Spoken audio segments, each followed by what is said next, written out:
சும்மா கிடைச்சிட்டா சீப்பா தான் நினைக்கிறாங்க. எல்லா பொருளுமே அப்படித்தான் இருக்கிறது. கீரையின் அரசன் என்று கூறப்படும் இந்த முருங்கைக்கீரையில் அபரிவிதமான சத்துக்கள் இருக்கிறது.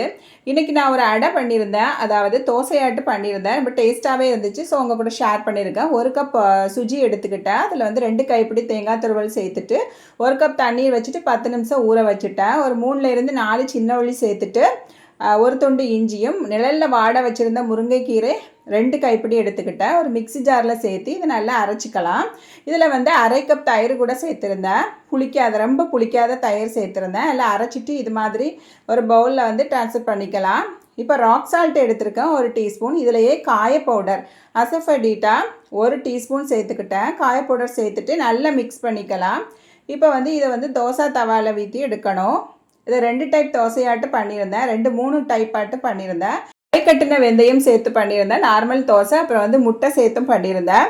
முருங்கைக்கீரையில் வந்து இரும்பு சத்து, potassium, calcium, copper, sodium, zinc, magnesium சொல்லிகிட்டே போகலாம்.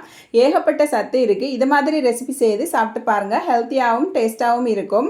இதை வாட்டி வச்சுருந்த முருங்கைக்கீரையில் ஹேர் பேக் பண்ணியிருந்தேன். கத்தாழை 1 துண்டு, அப்புறம் முளைவிட்ட வெந்தயம், முருங்கைக்கீரை, அப்புறம் ஒரு நெல்லிக்காய் சேர்த்து தயிர் சேர்த்து நல்லா அடிச்சுட்டு ஒரு 1/2 அன் ஹவர் குளிக்க போகிறதுக்கு முன்னாடி முடியில் நல்லா அப்ளை பண்ணிவிட்டு அப்புறம் குளித்த போது ஷாம்பே இல்லாமல் ஹேர் வந்து ரொம்ப ஸ்மூத்தாகவும் ஹெல்த்தியாகவும் இருந்துச்சு. கண்டிப்பாக ட்ரை பண்ணி பாருங்கள். தேங்க்யூ.